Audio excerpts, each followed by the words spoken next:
Hello drama lovers, আজ spring of ইউথের last part মানে 24 নিয়ে চলে এসেছি। আজ এই ড্রামাটি সম্পূর্ণভাবে কমপ্লিট হবে। তাহলে চলো আর বেশি দেরি না করে শুরু করা যাক। তো সিনের শুরুতে আমরা বম আর সাগেকে পুলিশ স্টেশনের বাইরে দেখি। পুলিশ স্টেশনে ঢোকার আগে সাগে বমকে প্রিপেয়ার হতে বলে। এরপর ওরা যখন ভেতরে আসে তখন ওদের সামনে জিনা, মিস্টার চো এবং মিস্টার কাংকে বসে থাকতে দেখে।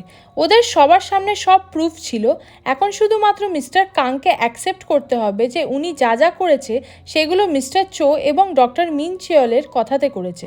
কিন্তু উনি সত্যি কথা না বলে উল্টে সাগের খিলাফে কথা বলে যে সাগেই নাকি ওনাকে বলেছিল মাইকটাতে কারেন্ট দিয়ে রাখতে, যাতে সাগে মিস্টার চোকে এই কেসে ফাঁসাতে পারে এবং ও রিভেঞ্জ নিতে পারে, কারণ মিস্টার চো সাগেকে কোম্পানি থেকে বার করে দিয়েছিল। তাই জন্য সাগে একদমই মিস্টার চোকে সহ্য করতে পারে না। যেই সব শুনে সাগে অবাক হয় আর বলে, তুমি এইসব কি ফালতু কথা বলছো? তখন জিনা মাঝখান থেকে এসে বলে, মিস্টার কাং যা বলছে সব সত্যি। সাগে আমার বাবাকে ধমকি দিত এবং ও আমার বাবার কারও ভাঙচুর করেছিল। আর পাশে এই মেয়েটিও সাগের সাথে সব কিছুতেই ছিল, তাই এদের দুজনকে অ্যারেস্ট করা হোক। এরপর সাগে আর জিনার মধ্যে ঝামেলা স্টার্ট হয়ে যায়। এদিকে মিস্টার চো বসে বসে হাসছিল, কারণ উনি তো বেঁচে গেলেন কোনো না কোনোভাবেই। কিছুক্ষণ পর পুলিশ স্টেশনে ডক্টর মিন চিওল আসে এবং উনি বলে যে এই সব কিছু মিথ্যে, কারণ মিস্টার কাংকে আমি আর মিস্টার চো মিলে সাগের মাইকে কারেন্ট করে রাখতে বলেছিলাম, যাতে সাগে ওখানে কারেন্ট শক খেয়ে মারা যায়। মিস্টার চো এইসব শুনে খুবই রেগে যায় এবং বলে, কি ফালতু কথা বলছো এইসব, তুমি নিজের জ্ঞান হারিয়ে ফেলেছো নাকি? এরপর ডক্টর মিন চিওল বমের মায়ের কেসটাও সবার সামনে বলে দেয় যে আমরা সাগেকে এই জন্য মারতে চাইছিলাম, কারণ সেই রাতে যখন বমের মায়ের অ্যাক্সিডেন্ট হয় আর আমরা ওনাকে রোডেই ফেলে রেখে চলে এসেছিলাম মরার জন্য, তখন এইসব সাগেও দেখে নিয়েছিল। এই জন্য আমরা সাগেকে মারতে চাইছিলাম, যাতে আমাদের অপরাধ আমরা লুকাতে পারি। যেটা শুনে বম খুব বাজেভাবে শক হয়ে যায়। এরপর ডক্টর মিন চিওল বমের সামনে হাঁটু গেড়ে বসে পড়ে এবং বমের কাছে ক্ষমা চায়। বমের এই ব্যাপারে কোনো আইডিয়া ছিল না, শুধুমাত্র সাগের কেসটা ছাড়া। কিন্তু এখন বম যখন বুঝতে পারছে এই কেসের সাথে বমের মায়ের কেসটা জুড়ে আছে, তখন বম খুব ভেঙে পড়ে এবং বলে, আমার আপনার সরির কোনো দরকার নেই, আমি আমার মাকে ফেরত পেতে চাই। এরপর বম খুব কাঁদতে শুরু করে, এইসব ভেবে যে এরা ওর মাকে রোডে ফেলে রেখে দিয়েছিল মরার জন্য, যেখানে বমের মা বেঁচে ছিল এবং সাহায্য চাইছিল বাঁচার জন্য। এরপর পুলিশ স্টেশনের বাইরে আমরা বম আর সাগেকে দেখি, যেখানে সাগে বমকে আটকাচ্ছে। বম সাগেকে বলে, তুমি তো প্রথম থেকেই জানতে যে আমার মাকে কারা মেরেছে, কিন্তু তুমি আমার থেকে এইগুলো কেন লুকিয়েছো? যাদের আমি নিজের ফ্যামিলির চোখে দেখেছি, রেসপেক্ট করেছি, ভালোভাবে কথা বলেছি, আজ জানতে পারছি তারাই আমার মাকে মেরে ফেলেছে। প্লিজ সাগে, তুমি তোমার মুখ আমাকে আর কোনোদিনও দেখিও না, বলে বম রেগে ওখান থেকে চলে যায়। এরপর সাগেও ভাবে, হয়তো আমার বমকে আগেই সত্যিটা জানিয়ে দেওয়া উচিত ছিল, আমি এইসব লুকিয়ে ভুল করেছিলাম। আমি তো চাইতাম যাতে বম এক্সট্রা স্ট্রেস না নিয়ে নেয়, তাই জন্য আমি সব লুকিয়ে গেছি। নেক্সট সিনে বমের বাড়িতে মিস কিম আর গিউরি নিউজের মাধ্যমে সব কিছু জেনে গেছে, তাই জন্য কাঁদছে আর ভাবছে বমের মায়ের সাথে কত বড় অন্যায় হয়েছে। ডক্টর মিন চিওল এবং মিস্টার চো অ্যারেস্ট হওয়ার পর এই সব কথা যেহেতু ডক্টর মিন চিওলের অ্যাসিস্ট্যান্টও জানতো, তাই জন্য উনি মিডিয়াতে সব কিছু খুলে বলে দেয়। এইদিকে দ্য ক্রাউন গ্রুপ মেম্বার্সরাও শক হয়ে যায় নিউজ শুনে, কারণ মিস্টার চো অ্যারেস্ট হওয়ার জন্য কোম্পানি বন্ধ হয়ে গেছে, সাথে দ্য ক্রাউন ব্র্যান্ডের কন্ট্রাক্টকে টার্মিনেট করে দেওয়া হয়েছে, আর যে সং জিনা বমের থেকে চুরি করেছিল সেই রাইটসও ওদের থেকে কেড়ে নেওয়া হয়, কারণ ওটা জিনা বা দ্য ক্রাউন গ্রুপের নিজের সং ছিল না। যেসব শুনে এরা খুবই শক হয়ে যায়, কারণ এইসবে এদের কোনো দোষই ছিল না। এই জন্য ম্যানেজার মিন ওদের সান্ত্বনা দেয়। নেক্সট সিনে আমরা সাগেকে দেখি, সাগে খুবই চিন্তাতে আছে আর বমের রুমের সামনে বসে আছে, কারণ বম রুম থেকে বাইরে আসছে না। বম ওর মায়ের মৃত্যুর কথাই ভাবছে আর কাঁদছে। এরপর একদিন বমের ডোর খোলা দেখে সাগে যখন ওর রুমে ঢোকে, তখন ও বমের রেখে যাওয়া একটা নোট পায়, যেখানে বম লিখেছে ও কিছুদিনের জন্য এই বাড়ি ছেড়ে চলে যাচ্ছে, কারণ ও একটু একা একা নিজের সাথে টাইম কাটাতে চায় এবং ও ওর ক্যারিয়ারেও ফোকাস করতে চায়। সাগের চোখ দেখলে এবং বম ওর আন্টিকে বারবার কাঁদতে দেখলে বমের খুবই ওর মায়ের কথা মনে পড়ে, সেই জন্য বম চলে যাচ্ছে। সাগে দৌড়ে বাইরে এসে বমকে চারপাশে খোঁজে, বাট পায় না, বিকজ বম অলরেডি অনেক দূরে চলে গেছে। এরপর আমরা দেখি সাগেও ওই বাড়ি ছেড়ে মিলিটারি জয়েন করে যাতে সাগেও একা একা থাকতে পারে। নেক্সট সিনে আমরা পুরো 2 বছর পরের সিন দেখি যেখানে কোরিয়ার এয়ারপোর্টে বম ফিরেছে সাকসেসফুল হয়ে, কারণ বম ইউএসএতে গিয়ে ওর ইংলিশ সংগুলোকে সেল করে প্রচুর টাকার মালিক হয়ে গেছে, যেই সং রিলিজ করার পর সুপারহিট হয় এবং আরও একটি সং খুব তাড়াতাড়ি রিলিজ হবে। এরপর আমরা তেয়ংকে দেখি, তেয়ংও আজ কোরিয়া ফিরেছে অনেক মাস পর। এখানে একটা মেয়ে তেয়ংকে একটা চকলেট গিফট করে সব পেশেন্টদের ভালোভাবে টেক কেয়ার করার জন্য।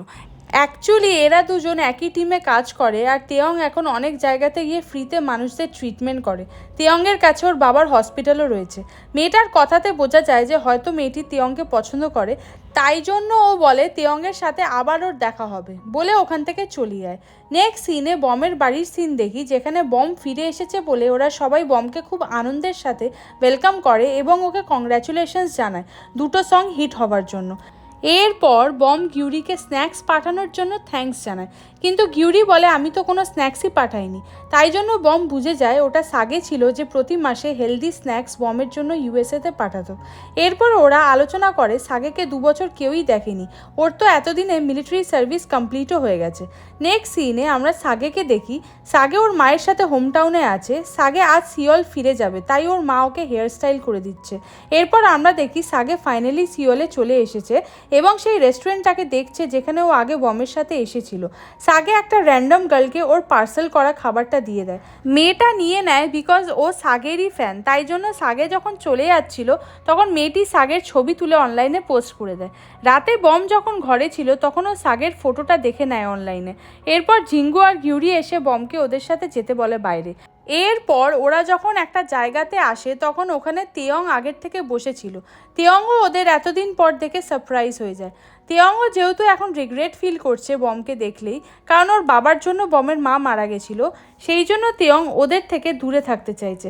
তাই জন্য তেয়ং ওখান থেকে চলে যায়। এরপর বমও তেয়ংয়ের পেছনে পেছনে আসে এবং তেয়ংকে বলে আমার মা আমার ড্রিমে এসেছিল, মা তোমার ওপর রেগে নেই, মা তোমাকে থ্যাঙ্কস জানাতে বলেছে, কারণ যখন আমার একজন মানুষের খুব প্রয়োজন ছিল সেই সময় তখন তুমি আমার খেয়াল রেখেছো, টেক কেয়ার করেছো। যা হয়েছে তোমার বাবার কারণে হয়েছে, তাই তুমি নিজেকে দোষ দিও না। আজও আমি তোমাকে রেসপেক্ট করি আর আমি চাই আমরা আবার আগের মতো ভালো ফ্রেন্ড হয়ে থাকি এবং একে অপরের সাথে কানেক্টেড হয়ে থাকি। কিন্তু তেয়ং সব শুনে কোনো জবাব দেয় না আর চুপচাপ ওখান থেকে চলে যায়। নেক্সট ডে মর্নিংয়ে আমরা সাগেকে দেখি তেয়ংয়ের বাড়িতে।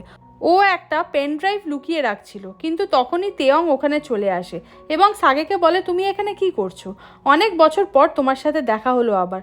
তেয়ংকে সাগে বলে হ্যাঁ সত্যি তাই, অনেক বছর পর আমি তোমাকে এটা দিতে এসেছিলাম, এটাতে আমাদের অনেক পুরনো স্মৃতি আছে, আমি চাই এগুলো দেখে তুমি আমাদের মধ্যে হওয়া সব ভুল বোঝাবুঝিকে সরিয়ে দাও এবং আগের মতো তেয়ং রকস্টার হয়ে যাও আর আমার খুব ভালো বন্ধুও। এরপর সাগে ওখান থেকে চলে যায়। তেয়ং ওর রুমে এসে সেই সব পুরনো মেমোরিজ দেখতে শুরু করে যে ওরা যখন একসাথে ছিল কত মজা করতো সব সময়, ওরা খুব হার্ডওয়ার্কও করতো আর মজা মস্তিও করতো এবং খুবই খুশিতে থাকতো। এই জন্য পুরনো দিনের কথা মনে করে তেয়ং খুবই ইমোশনাল হয়ে পড়ে এবং ডিসাইড করে ও আবারও মিউজিক লাইনেই যাবে। নেক্সট সিনে আমরা ম্যানেজার মিনকে দেখি যে একটা ছোট মিউজিক কোম্পানি বানিয়েছে এবং ওখানে দ্য ক্রাউন গ্রুপের মেম্বার্সদেরকেই পপুলার বানানোর চেষ্টা করছে, যেসব দেখে সাগেও খুব খুশি হয়।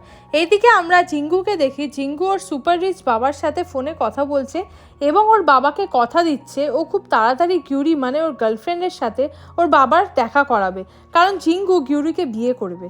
আর যেহেতু আমার ফ্রেন্ড বমও এখন ইউএসএ থেকে চলে এসেছে, তাই জন্য হয়তো আবারও আমরা আমাদের ব্যান্ডটাকে কন্টিনিউ করব, তাই জন্য তুমি আমাদের মানি দিয়ে ফুল সাপোর্ট করো। এরপর গিউরি যখন ওই রুমে আসে জিঙ্গুকে দেখে ও শক হয়ে যায় আর বলে তুমি এত ভালো ড্রেস আপ কেন করেছো, তুমি কি কোথাও যাবে, আর তুমি এই ড্রেসটা কবে রেন্টে নিলে, তুমি কোথাও যাবে? জিঙ্গু একটু ভয় পেয়ে যায় এবং বলে আজ আমি আমার বাবার সাথে তোমার দেখা করাবো, তাই জন্য। গিউরির কোনো আইডিয়া নেই যে জিঙ্গু কোনো গরিব ঘরের না, বরং অনেক বড় লোকের ছেলে।